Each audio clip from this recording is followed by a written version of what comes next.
Good afternoon everybody. आज की इस ऑनलाइन कक्षा में शामिल होने वाले सभी विद्यार्थियों का हार्दिक स्वागत एवं अभिनंदन है। आज हम बीए द्वितीय वर्ष के प्रथम प्रश्न पत्र में मध्यकालीन भारत के इतिहास के स्रोतों के बारे में परिचर्चा करेंगे। पिछली कक्षाओं में भी हम इस बारे में ही परिचर्चा कर रहे थे। कल हमने मध्यकाल के प्रमुख व्यक्तित्व अमीर खुसरो के बारे में और उनकी रचनाएं किरान उल सदाइन, मिफ्ता उल फतू, खजाइन उल फतू, नूहे सेपेहार, देवल रानी खिजर खान और तुगलकनामा के बारे में परिचर्चा की थी। ठीक उसी तरह आज भी हम एक सल्तनत कालीन महत्वपूर्ण इतिहासकार के बारे में परिचर्चा करेंगे और जिनका नाम है जियाउद्दीन बर्नी। बर्नी सल्तनत काल के सबसे प्रमुख इतिहासकारों में से एक है। जियाउद्दीन बर्नी का जन्म 1285 और कुछ लोग बताते हैं कि 1286 में हुआ था। इनकी मृत्यु 1357 ईस्वी में हुई और इनका जो संपूर्ण जीवन काल वो 72 वर्ष रहा था।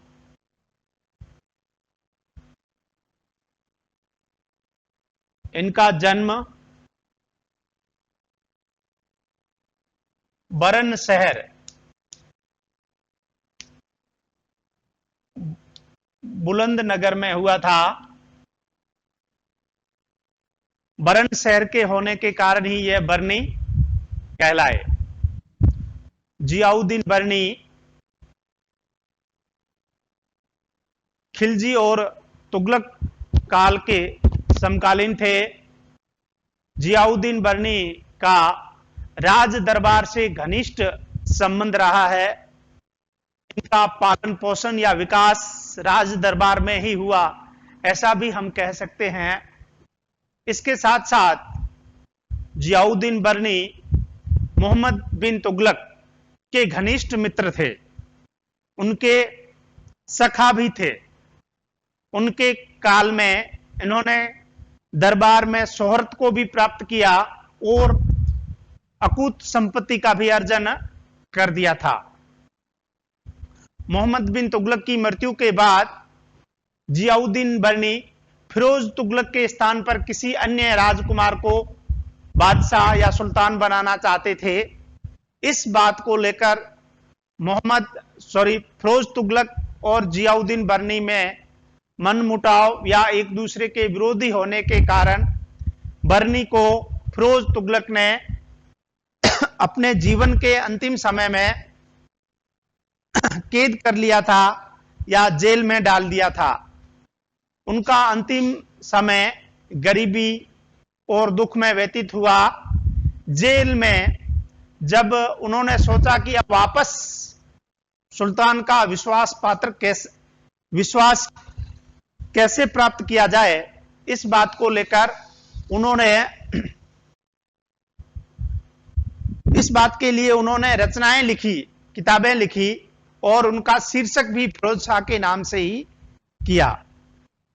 जियाउद्दीन बर्नी महान सूफी संत निजामुद्दीन औलिया के शिष्य भी थे।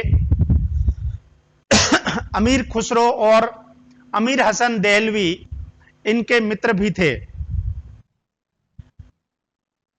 अब फिरोज तुगलक का पुनः विश्वास प्राप्त करने के लिए उन्होंने जो ऐतिहासिक रचनाएं की, उनमें पहली रचना का नाम है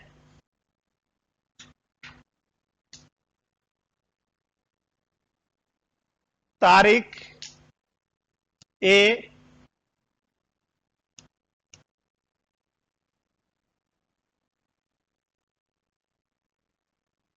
फिरोज शाही। देखिए, इस पुस्तक का नाम है वो भी फिरोज शाह के नाम पर ही रखा गया और इस पुस्तक को बर्नी ने 1357 ईस्वी में कंप्लीट किया और उस समय फिरोज तुगलक ही बादशाह था।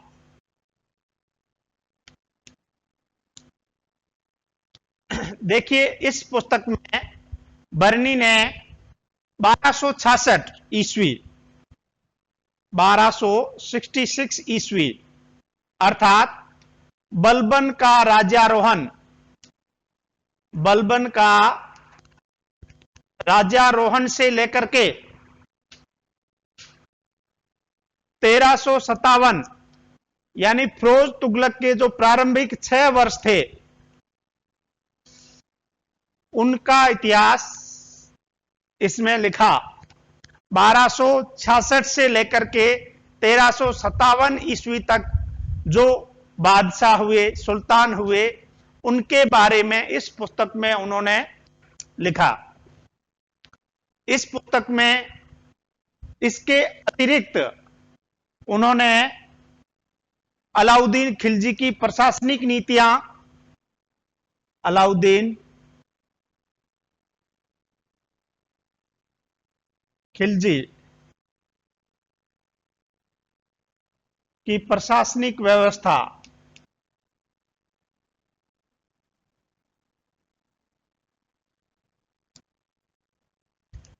बाजार व्यवस्था या बाजार नीति का व्यापक वर्णन किया है। इसके साथ साथ में अपने परम मित्र मोहम्मद बिन तुगलक के जो प्रमुख अभियान थे या जो प्रमुख योजनाएं थी, जिसे कालांतर में असफल कहा गया, मोहम्मद बिन की योजनाओं के बारे में भी लिखा और मोहम्मद बिन तुगलक के समय की और जो घटनाएं और जो अभियान हुए हैं, सैनिक अभियान, उनका उन्होंने विशद विवेचन इस पुस्तक में किया है।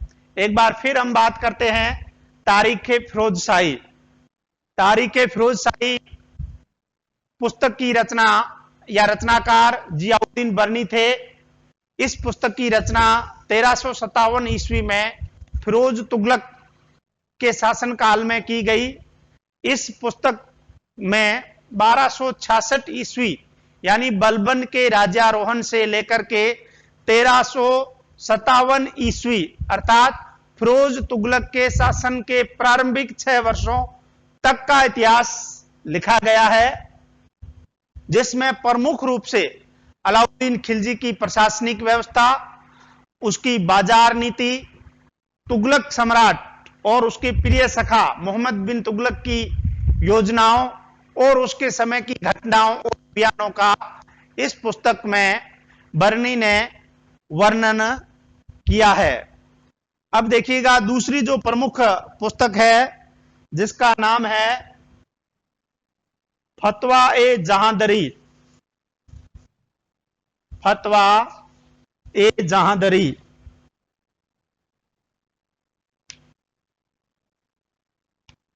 फतवा ए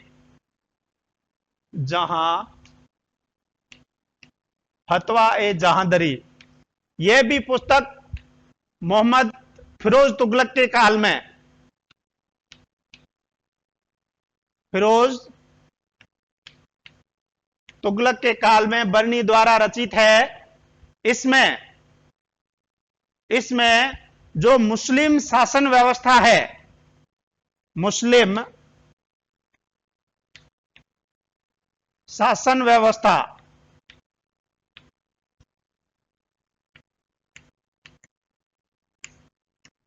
उसके जो सैद्धांतिक रूप है, सिद्धांत क्या क्या है,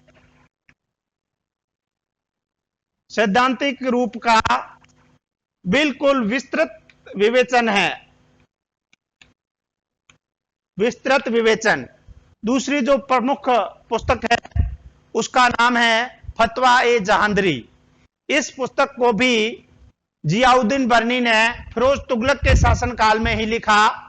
इस पुस्तक में मुख्यतः मुस्लिम शासन व्यवस्था थी, उस शासन व्यवस्था के सैद्धांतिक पहलू क्या क्या थे या सैद्धांतिक रूप क्या क्या थे, उसका विस्तृत विवेचन किया गया है।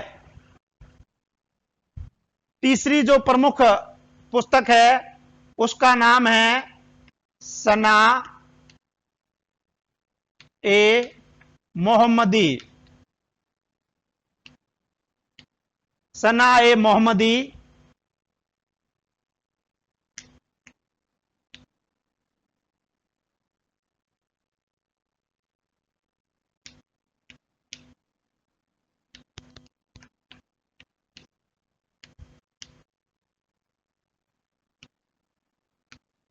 तीसरी जो प्रमुख पुस्तक थी उसका नाम है सना ए मोहम्मदी।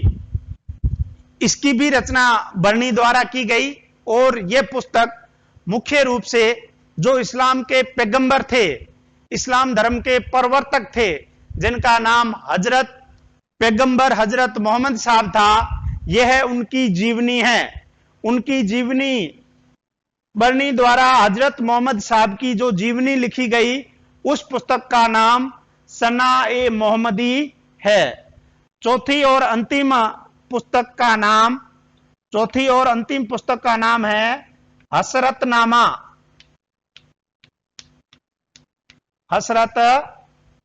हसरतनामा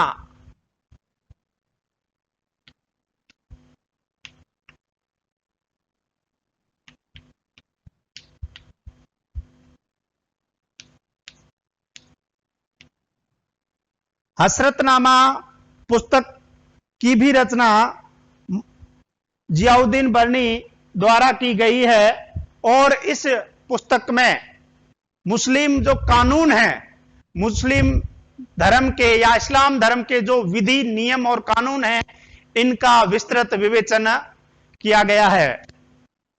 तो आज हम पढ़ रहे थे जियाउद्दीन बर्नी। बर्नी की 4 प्रमुख पुस्तकें थी। पहला तारीख फिरोजशाही, दूसरा फतवा ए जहांदरी, तीसरा सना ए मोहम्मदी और चौथा हसरतनामा। चूंकि बर्नी एक इतिहासकार था, इतिहासकार के रूप में उसकी सीमाएं भी है, उसमें क्या क्या दोष थे। एक इतिहासकार के रूप में वो निष्पक्ष क्यों नहीं था या कई चीजों को उसने नजरअंदाज क्यों किया, तो उसके इतिहास लेखन के जो दोष है अब उन पर भी बात करते हैं। दोष देखिए, बर्नी ने महत्वपूर्ण और बड़ी घटनाओं को संक्षिप्त में लिखा।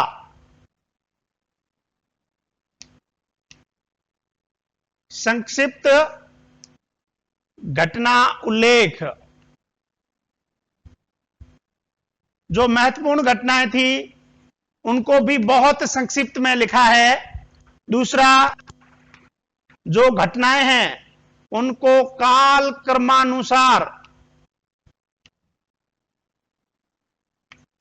क्रमानुसार नहीं लिखा।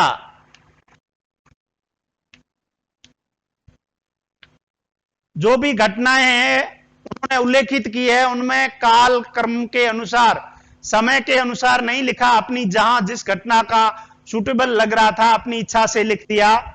तीसरा, तिथि का उल्लेख बहुत कम किया है और जो किया है वो सही नहीं है।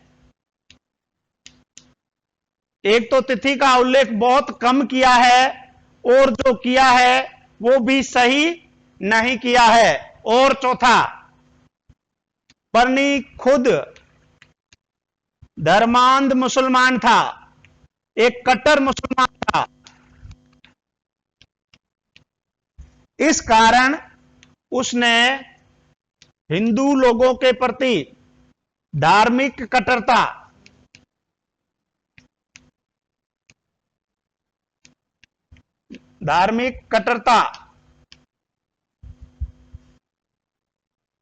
का अपने ग्रंथों में प्रयोग किया।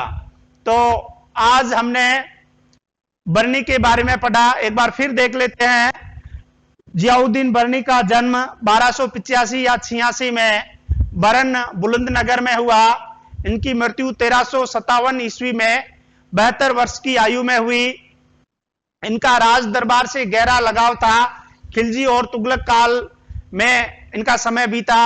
ये मोहम्मद तुगलक के घनिष्ठ मित्र थे और फिरोज तुगलक ने इनको जेल में डाल दिया और जेल में ही वापस फिरोज तुगलक का विश्वास प्राप्त करने के लिए इन्होंने किताबें रचित की, जिनके शीर्षक भी फिरोज तुगलक के नाम पर है। ये सूफी संत ओलिया के शिष्य खुसरो और हसन देहलवी के मित्र भी थे। इनकी प्रथम जो रचना थी, जो विशिष्ट थी, उसका नाम है तारीख फिरोज शाही। फिरोज के काल में लिखी गई। फिरोज तुगलक 1266 से 1357 ईस्वी तक। इसके साथ साथ इसमें अलाउद्दीन खिलजी की प्रशासनिक व्यवस्था, बाजार नीति, मोहम्मद बिन तुगलक की जो अभियान, असफल अभियान रहे वो, और उस समय की घटनाओं का उल्लेख है। दूसरी किताब थी फतवा ए जांदरी, जिसमें जो मुस्लिम शासन व्यवस्था है उसका सैद्धांतिक पक्षों का इसमें वर्णन किया गया है। तीसरी पुस्तक है सना ए मोहम्मदी, जिसमें हजरत मोहम्मद साहब की जीवनी का उल्लेख है। चौथी पुस्तक है हसरतनामा, जिसमें मुस्लिम कानून का विस्तृत उल्लेख है। स्वाभाविक सी बात है, बर्नी भी इंसान था, तो इतिहासकार के रूप में उसमें भी कुछ दोष थे। उन दोषों की भी बात करते हैं। उन्होंने जो इतिहास की घटनाएं लिखी है वो भले महत्वपूर्ण थी, लेकिन उन्होंने उन घटनाओं को, बड़ी बड़ी घटनाओं को बिल्कुल संक्षिप्त में लिखा। उन घटनाओं को लिखते समय उसने काल क्रम का ध्यान नहीं रखा। उसने जो भी तिथियां दी है वो बहुत कम दी है, और जो तिथियां दी है वो भी सही नहीं है। और बर्नी खुद व्यक्तिगत रूप से एक धर्मांध कट्टर मुसलमान था। इस कारण उसने अपने ग्रंथों में या लेखन में हिंदुओं के प्रति धार्मिक कट्टरता का पालन किया। आज इतना ही, कल और इससे आगे हम पढ़ेंगे। आप सबका बहुत बहुत धन्यवाद।